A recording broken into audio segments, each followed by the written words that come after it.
Welcome back to the channel. So the Springbok team for the Rugby World Cup final is out and there's loads to get into. 7-1 bench split, the return of Pollard and Faf, and no Mbongeni Mbonambi.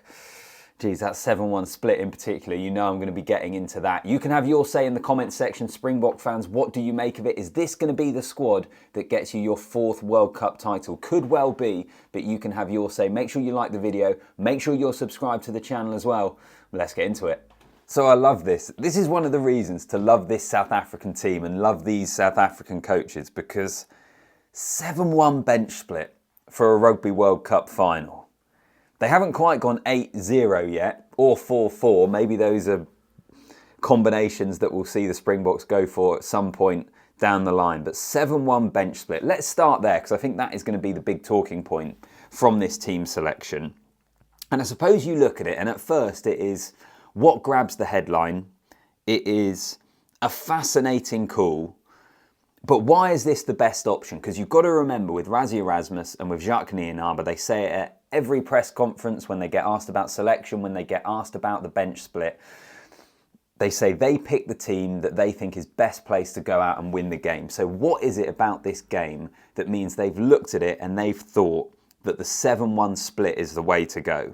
And I think on the one hand, you look back to that game at Twickenham, don't you? When South Africa won 35-7 against the All Blacks.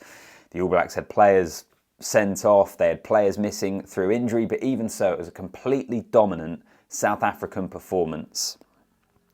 In particular, that physical dominance that they got up front. I think a lot of us will remember the 7 forwards all coming on at the same time. Whether they do that again in the final will be interesting. I suspect probably not, but you never know.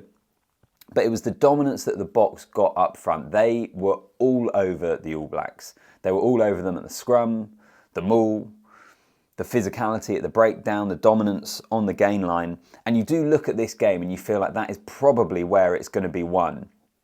Because the All Blacks are playing a style of game at the moment where we know when their backline gets going, they are incredibly, incredibly dangerous. So the importance for South Africa of winning those collisions is maybe the reason they've gone 7-1. Having said that though, there is no getting away from the fact that it's a big risk. I mean, fair play to the coaches. Fair play to make this call. Faf is the only recognised scrum half in the 23 when they have 4 scrum halves in their squad. So I know you've got Kwagga Smith who could potentially fit into that backline if they had to fill a hole, but for a World Cup final to leave yourself possibly short of replacements in the backline, Willie Le Roux the only guy there, I don't know, it's absolutely fascinating. As I say, fair play for them to making the call, but the big question for me is why 7-1 for this game? And I think it probably comes back to the dominance they're going to need up front, the physical challenge that they're going to have to get through as well. Let's get on to Pollard and Faf. I said in my video I did the other day about selections and the changes that we could see, this was probably the change that was most obvious. Handre Pollard coming back in, and as well as Faf de Klerk. And I think it is a reflection of the type of game that we expect to see. It's probably going to be wet again. When the best sides in this competition have met, it has been incredibly fine margins between them. So I think you need Handre Pollard on the field to kick your goals, and Faf is a better operator at just marshalling your team around the game over a Reinach, for example. So I think that probably does make sense. What it also means is no Mbongeni Mbonambi in the matchday 23. This is something I said could happen. I thought they'd go for a 6-2 bench split, which would still leave it maybe short for Mbonambi getting in. But even going with a 7-1, no Mbongeni Mbonambi. And the thing we always hear from South Africa, it's always really interesting when you hear ex-players or current players talk about what it's like being in this Springbok setup. Ever since Rassie Erasmus took charge in 2018, egos at the door. And with Mbonambi getting hooked after half an hour in the semi-final, that is a brutal call, but egos at the door. And I think there is an understanding amongst the South African team that the decisions the coaches make are the decisions they think are best for the team to succeed. So it's brutal nonetheless on Mbonambi. He has been the guy throughout 2023. He has helped reshape that attack in a way that they weren't attacking before, made them more expansive. But there's no place for him in the final. And I do think it makes sense. As I say, I expected them to go 6-2. I didn't see the 7-1 split coming. But even with the 6-2 split, I was looking at the bench and I was thinking Willie Le Roux would be there. And then I was thinking you'd have a replacement scrum half. So even if they went 6-2, I'm not sure there would have been space for Libbok. He's been brilliant this year. That should not be forgotten. But the coaches have made the big call and he is not part of the 23. What do you make of it? Understand it? I think most Boks fans are going to understand it. You can let me know.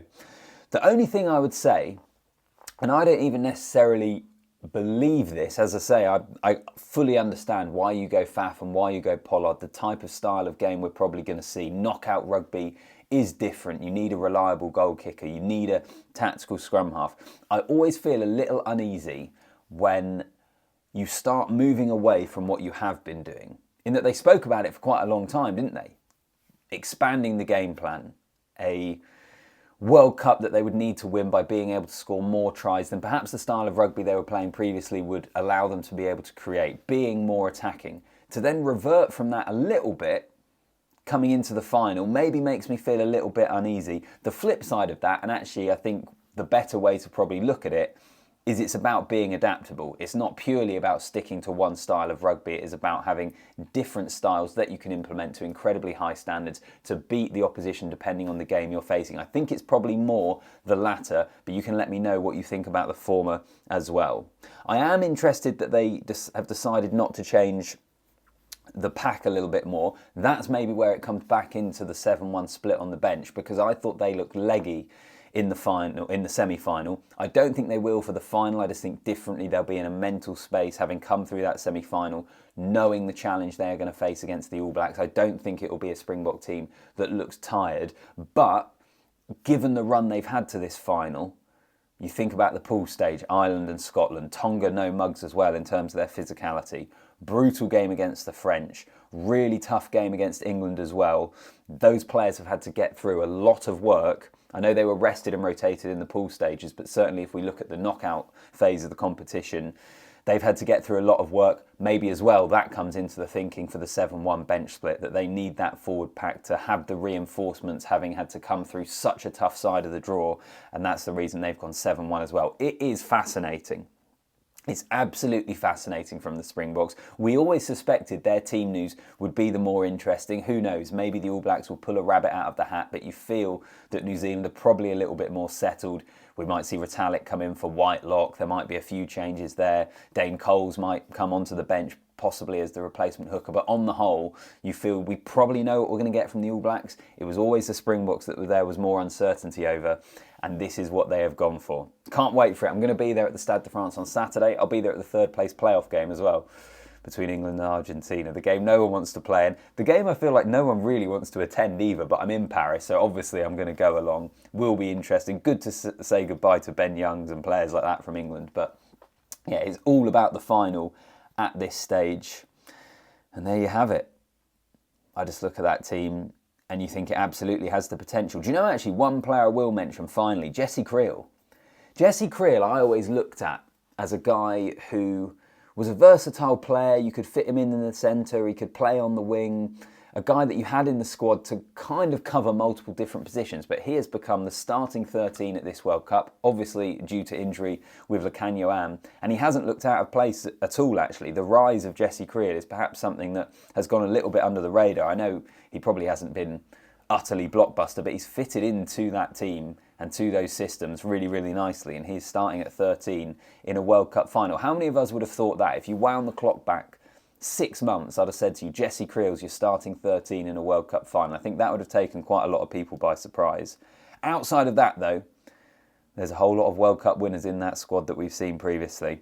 Are they going to be good enough to beat the All Blacks? Springbok fans, let me know. Is this the team that is going to win you your 4th World Cup? We'll wait and find out on Saturday night. Make sure you like the video, make sure you're subscribed to the channel, and I'll see you in the next one.